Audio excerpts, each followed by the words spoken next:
बच्चों, कैसे हैं आप सब। आशा करती हूँ आप सब बहुत अच्छे होंगे। आइए आज हम पढ़ते हैं हिंदी का पाठ 2, हमारी कलाकृतियां, जो एक लेख है। अंतर्राष्ट्रीय विश्व में भारत एक अलग पहचान है। जहाँ एक और भारत में अनेक भिन्नताएं हैं, वहीं कला रंगों में गहराई भी है।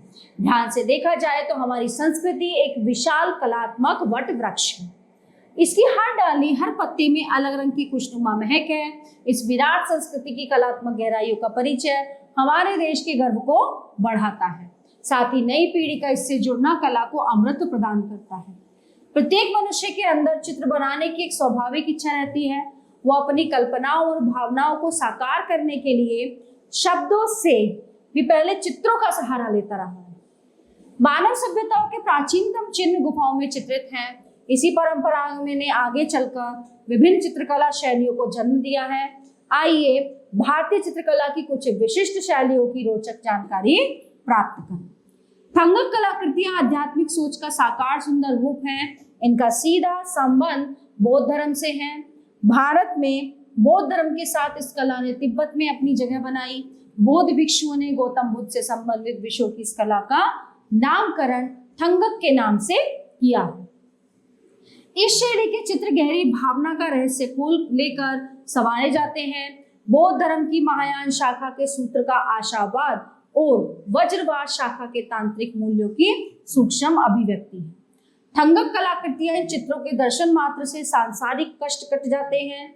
सामान्यतः इन चित्रों को 5 भागों में बांटा जाता है। भगवान बुद्ध अथवा अन्य धार्मिक चरित्र, देवी देवता, बौद्ध दर्शन, मंडल और उपदेश। थंगक चित्रों के बनाने की शैली बिल्कुल अलग है। इन चित्रों में आध्यात्मिक प्रतीकों को विशेष स्थान दिया जाता है। इन्हें सफेद कपड़े पर बनाया जाता है। गहरी बारीक चित्रकारी से भरे इन चित्रों में रंगों का विशेष महत्व होता है। श्वेत शांति, सुनहरा नवजीवन, आनंद और निर्वाण का द्योतक होता है।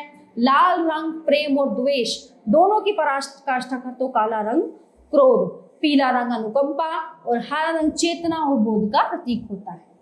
रंग योजना के कारण ही ये चित्र भावनाओं की साकार अभिव्यक्ति होते हैं। इन रंगों की खास बात यह है कि ये सभी प्रकृति से प्राप्त खनिज और वनस्पति से तैयार किए जाते हैं।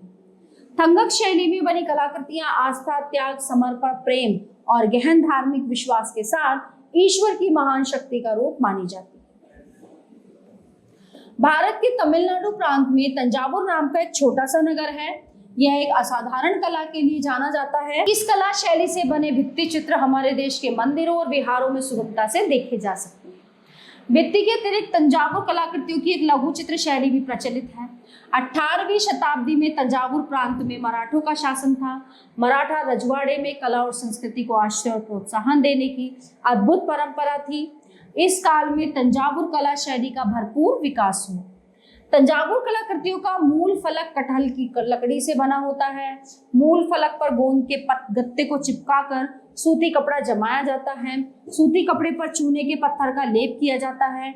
इस सतह को चिकने पत्थर या सीप से घिसकर समतल बनाया जाता है। पूरा चित्र उकेर लेने के पश्चात जिन स्थानों पर रंगीन पत्थर या रत्नों के रंग को भरना है, उन्हें खाली छोड़ दिया जाता है। बाद में कच्चे चूने के पत्थर और गोंद के महीन मिश्रण को खाली स्थान में भरकर उसके ऊपर रत्नों और कीमती पत्थरों की जड़ाई की जाती है। रत्नों के किनारों पर सोने के वर्क को इमली की गोंद से चिपकाया जाता है। जड़ाव का काम पूरा हो जाने पर वनस्पति से तैयार रंगों की सहायता से नरम ब्रश द्वारा कलाकृतियों को पूरा किया जाता है।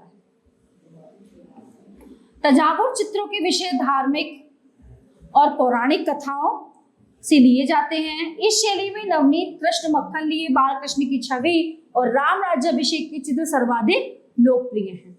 समय के साथ इस शैली में कुछ नए विषयों के चित्र भी बनने लगे हैं।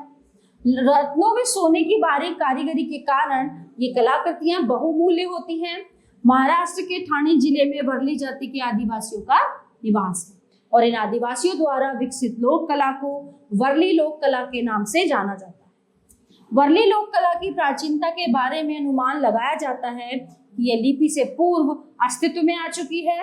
पुरातत्ववेत्ताओं का मानना है कि ये कला 10वीं शताब्दी में लोकप्रिय है। वर्ली क्षेत्र में हिंदू, मुसलमान, पुर्तगाली और अंग्रेज सभी का शासन रहा। सभी ने इस कला को सदैव प्रोत्साहन। वर्ली कलाकृतियां विवाह के समय विशेष रूप से बनाई जाती हैं, इन्हें शुभ शगुन माना जाता है। इसके बिना विवाह की परंपरा अधूरी मानी जाती है और इन कलाकृतियों में चित्रकला को त्रिकोण आकृतियों में ढले आदमी और जानवरों के माध्यम से चित्रित किया जाता है। ज्यामिति की तरह बिंदु और रेखाओं से बने चित्रों को महिलाएं घर में मिट्टी की दीवारों पर बनाती हैं। इस कलाकृति में सीधी रेखा कहीं भी नजर नहीं आती। रेखाएं बिंदु से बिंदु को जोड़कर खींची जाती हैं। इन्हीं के सहारे आदमी, प्राणी, पेड़ पौधे, पशु पक्षी, ढोल नगाड़े, बाजे, ताशे, खेत, बच्चे, स्त्री आदि बनाए जाते हैं। सामाजिक गतिविधियों को गोबर मिट्टी से लेपी हुई सतह पर चावल के आटे को पानी में घोलकर बनाए गए घोल से रंगा जाता है। सामाजिक अवसरों के अतिरिक्त दिवाली, होली के उत्सवों पर भी घर की बाहरी दीवारों पर चौक बनाए जाते हैं। ये सारे त्योहार खेतों की कटाई के समय ही आते हैं, इसलिए इस समय कला में भी ताजे चावल का आटा प्रयोग किया जाता है। रंगने का काम अभी भी पौधों की छोटी छोटी तीलियों से ही किया जाता है। दो चित्रों में अच्छा खासा अंतर होता है। एक एक चित्र अलग अलग घटनाओं को दर्शाता है। वर्ली कलाकृतियों का सफर घर की गोबर मिट्टी की सतह वाली दीवार से शुरू होकर आज की तारीख में कैनवास तक आ पहुंचा है। इस लोक कला का चित्रण अब प्रिंट माध्यम से साड़ियों, चादरों आदि की छपाई और धागे से कढ़ाई के रूप में भी किया जाने लगा। मधुबनी लोक कला बिहार क्षेत्र की है। मधुबन का अर्थ माधुर्य वन अथवा शहद उद्यान है।